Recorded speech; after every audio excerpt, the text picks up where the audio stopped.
آقا علیہ السلام نے فرمایا جس شخص نے ہمسائے نو تکلیف دیتی اس نے مینوں تکلیف دیتی، اور جن نے مینوں تکلیف دیتی اس نے اللہ نو تکلیف دیتی۔ اور آقا علیہ السلام نے فرمایا جس نے پڑوسی دے نال جھگڑا کیتا انہیں میرے نال جھگڑا کیتا۔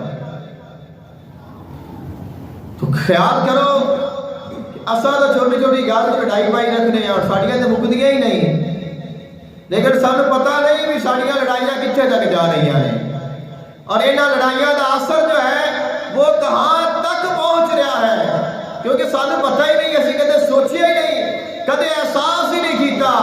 لیکن ساڈے نبی نے فرما دیتا ہے، فرمایا جن نے اپنے پڑوسی کو تکلیف دیتی اس نے میں محمد نو تکلیف دیتی ہے، اور جس نے مینوں دیتی اس نے اللہ نو تکلیف دیتی ہے۔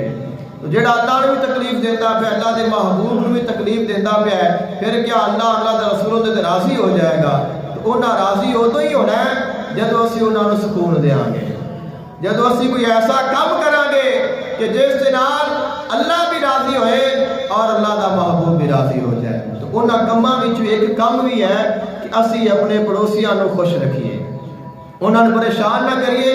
اور انہاں نو دکھ نہ دئیے، تاکہ کہیں ایسا نہ ہوئے